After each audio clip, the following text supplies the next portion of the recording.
look at this question.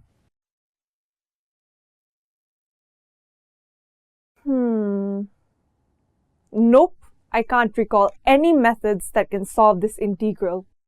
This is not an integral that you can solve easily using the technique you have learned so far. So, teacher, what is that trick that would help me here? Well, we can solve it easily by using the substitution method.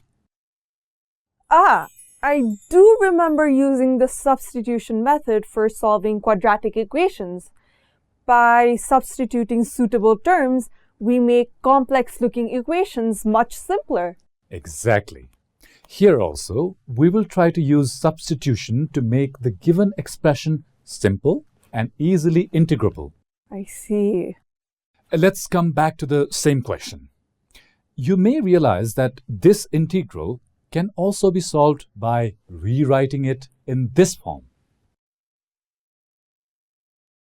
But it would still be difficult to integrate. So instead of that, let's try solving it using substitution. In this question, the expression square root of 3x plus 1 makes it difficult to integrate. So let's suppose this term as a single variable u. Now, we need to write every term of x in terms of u, even the term dx.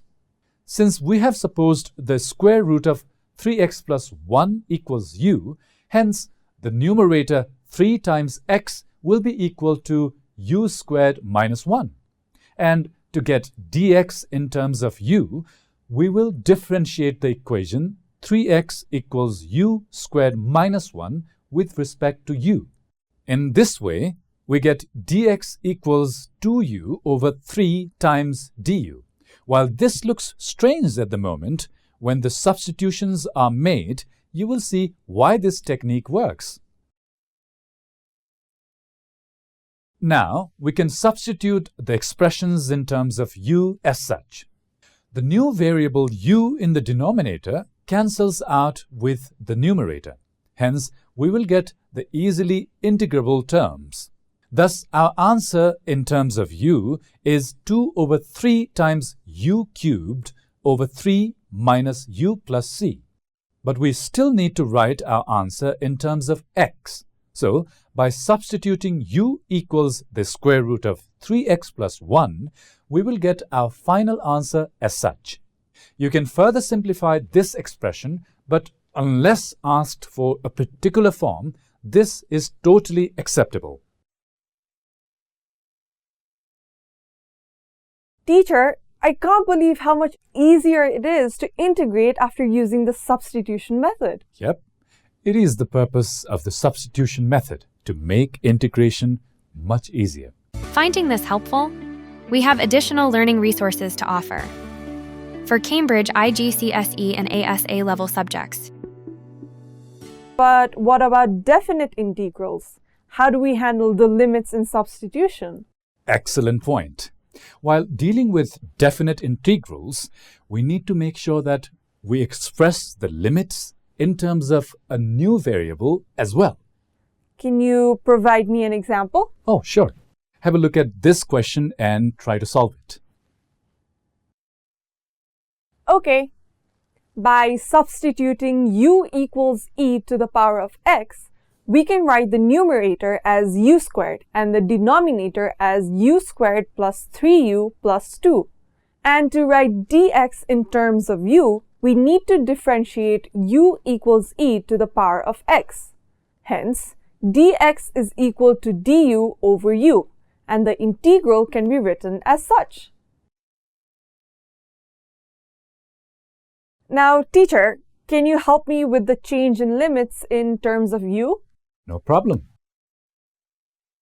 The upper limit is x equals ln of 4 and the lower limit is x equals 0.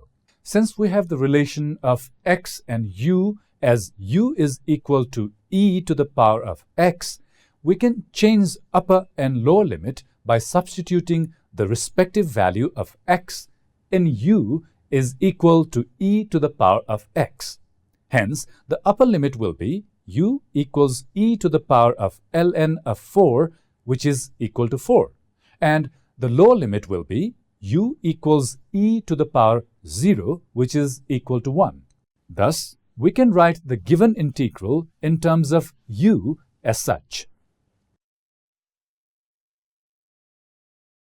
Now, all we need to do is factorize the denominator and then use the partial fraction method to get the answer. Oh, let me complete this then. The denominator can be factored as u plus 1 times u plus 2.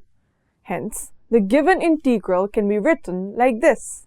Now, using the partial fraction method to separate the terms in denominator and then integrating each term, we get the final answer as such. Register now for free.